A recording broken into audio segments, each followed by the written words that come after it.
We've been here Actually, you before. We know haven't. how this Actually, you goes. haven't. Um, Actually, you haven't been there before because he's never skipped mandatory minicamp. But details, right?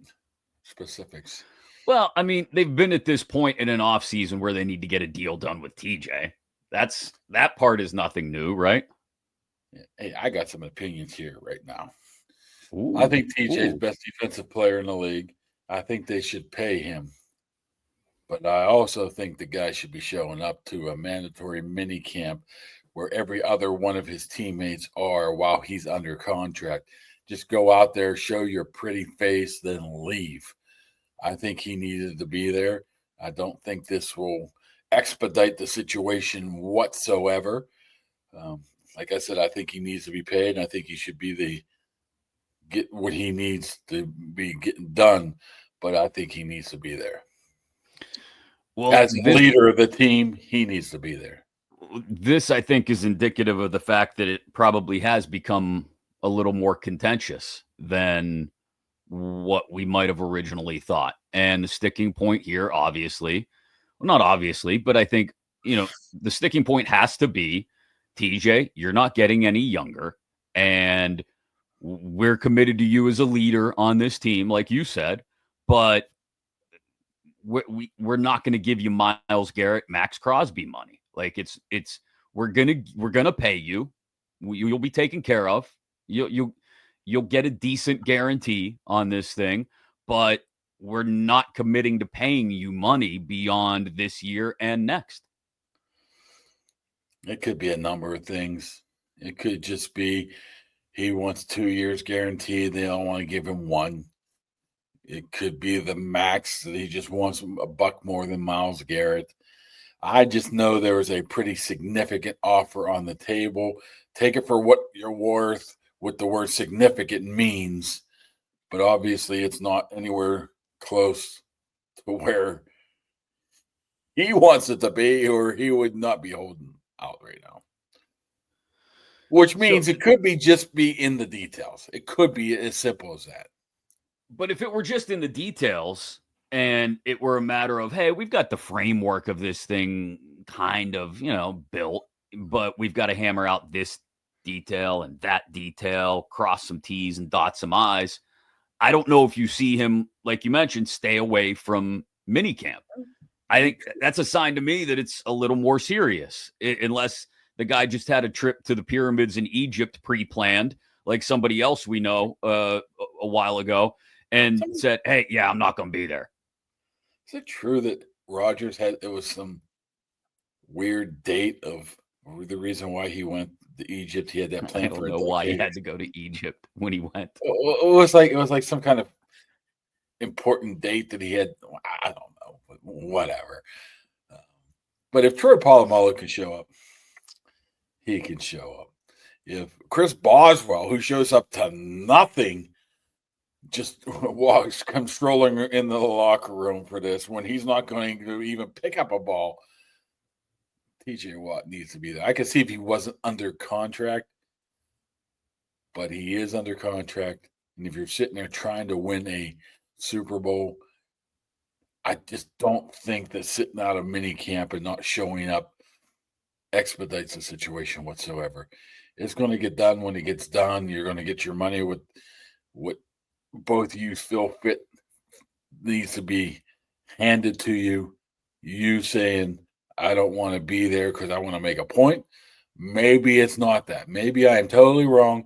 And he just wants to spend a couple more days with his young daughter. I think it's a daughter. But you know what? There's about a dozen other people on that team that have young kids too.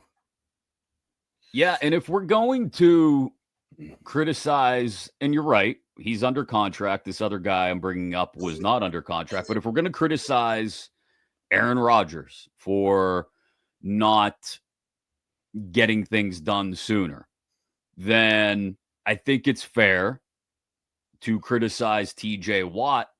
It's not total apples to apples, but to criticize TJ Watt for not showing up when he is under contract, because I heard a lot of people say, we had Mike Logan on a few weeks ago who said basically, yeah, you know what? You got personal issues everybody's got personal issues, right? Darius Slay kind of said something similar without intentionally mentioning Aaron Rodgers.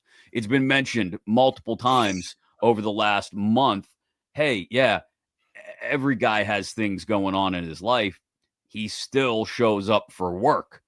And again, it was different with Rodgers because he hadn't signed a contract yet. But, I totally understand. Like you said, you got a new family and you want to spend more time at home with them. That's great. Everybody wants to spend more time at home with their family, but you're under contract and presumably working on the terms of an extension. It's fair to criticize TJ Watt for not showing up. And I do think it is for the last 2 months, we've said, don't worry about it. It'll get done. Don't worry about it. It'll get done. And maybe it's still worth saying, don't worry about it. It'll get done. But I think there's maybe a question mark thrown in there now about what things are going to look like between TJ Watt and the Steelers once it does get done. I'm not putting this on Trey Hendrickson and the Bengals type levels. That's been really contentious. But we're starting to get to that point where you wonder what the relationship between the player and the organization is going to be like once it does get done, when you have guys refusing to show up for stuff.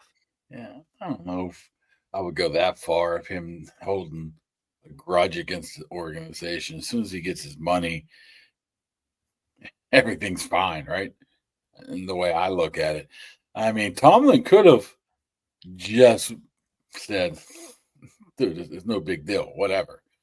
But he made it sound like, maybe he should be here as well. So I guess we're just going to have to stay tuned on it. Obviously, he's not going to show up the next couple of days. Now, say if it doesn't get done here by July 23rd. Does he not come to camp? I don't know. I thought for sure he would show up at minicamp. I mean, they could find him. They probably won't find him for not showing up to minicamp. They could find him $100,000, I believe, somewhere in that neighborhood. But I doubt that they'll eventually go through with that. But I thought he would show up to here. So if a contract's not done, I'm not going to go out on a limb and say he's not going to show up at camp. It could go either way.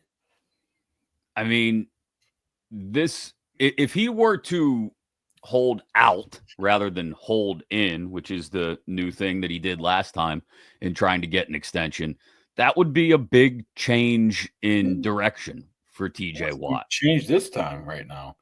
I mean, just not showing up to me. I know he's working his rear end off and he's TJ Watt and he has 100 sacks and blah, blah, blah. But that's not the point of the issue right now.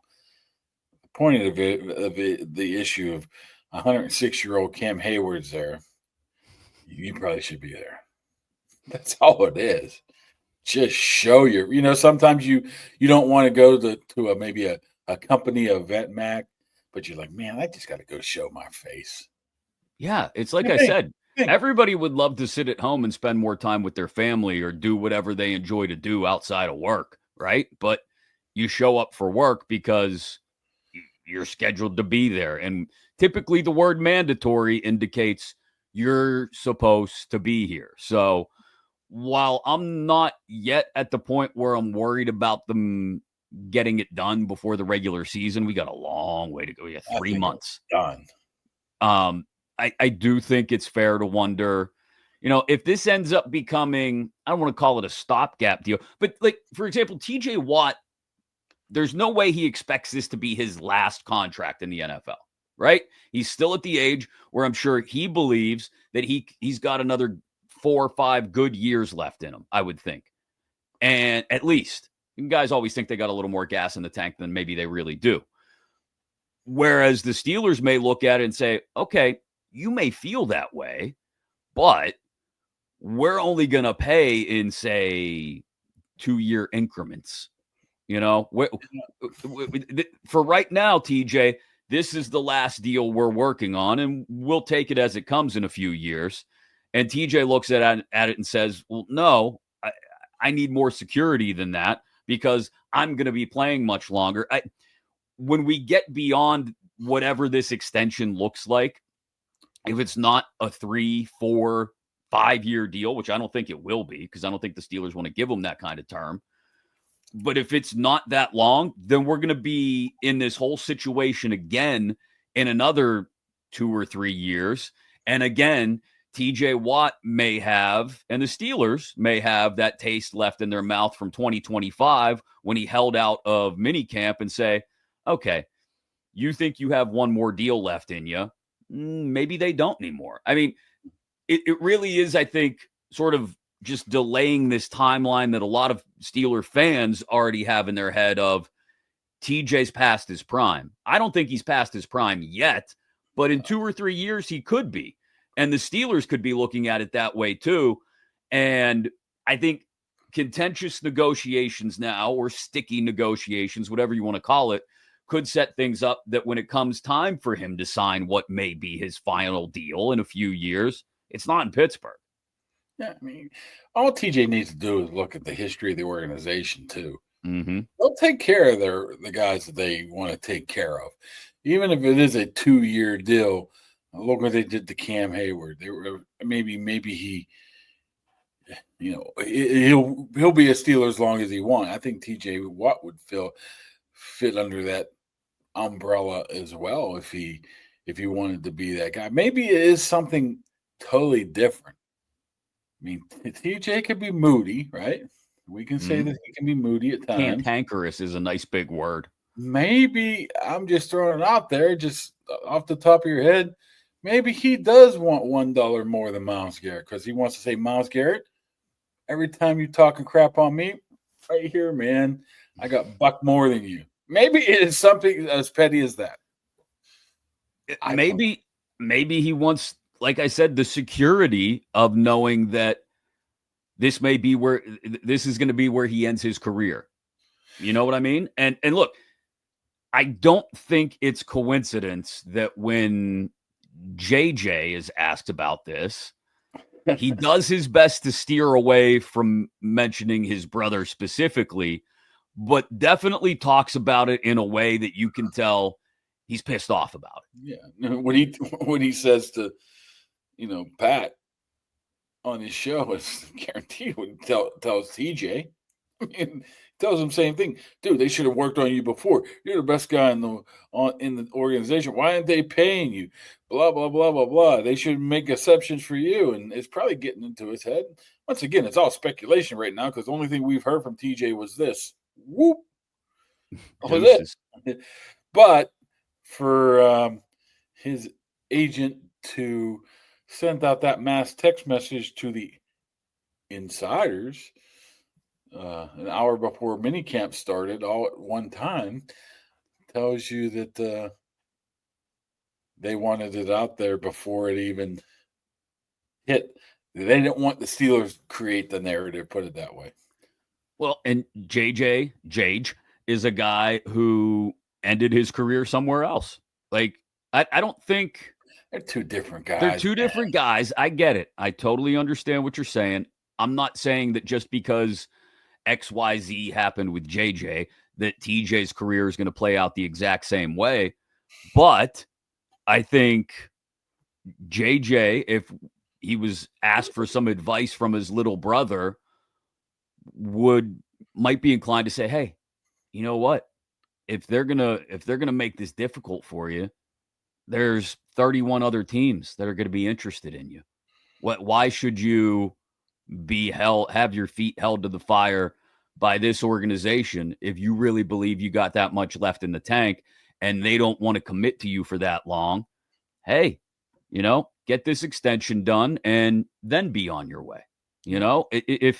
Because again, to your point, the organization will look at a player, and they don't do it as much in recent years as they did, and go back 10, 15, 20, 25 years, when they were always willing to let a guy go before he fell off the cliff, before he crested the peak. Guys. And they might be looking at TJ that very same way. I just don't feel that. I don't think that's the case. I don't think that they're worried about him falling off a cliff and getting hurt. What TJ got to understand too, if he does play this season out and become a free agent this year, he got 17 games in about 6 months of, albeit very slightly, but throwing it all away. We've seen people get hurt at very inopportune times.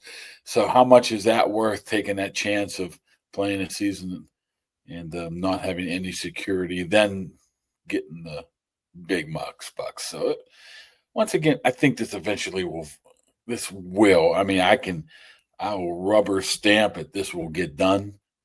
But I just don't know when. It could be July 20th. It could be September 7th. But the next big circle on the calendar you have to make is July 23rd. Does he show up or not? I don't know. I would say no. I would say yes, but I don't know what he wants. Ladies and gentlemen, this is the same man that predicted Aaron Rodgers would be the Pittsburgh Steelers quarterback a couple months ago. So when he says something, it was actually March 16th. I said something, but then I do believe a couple weeks ago that I actually told you the exact date. You did. You honed in on a date. I yeeted you. That sounds disgusting. You did. You called it. So credit where it's due. Golf clap for Kaboom for calling the Rodgers thing. Everybody knows, right? Everybody was saying, you know what, Mike Tomlin and Aaron Rodgers had zero interaction with the Steelers for months. This is going to be terrible. All of a sudden, it's like, they've talked a whole bunch since then. So here you are, triple stamping your double stamp and saying TJ Watt will get done. Yeah, and he'll probably. I would still say he doesn't get paid total gross money more than Mac. Oh, Myles Garrett. What am I saying, Mac? That's you. I'm not getting Myles Garrett. I'm saying Khalil Mack. Myles Garrett, but he will get his.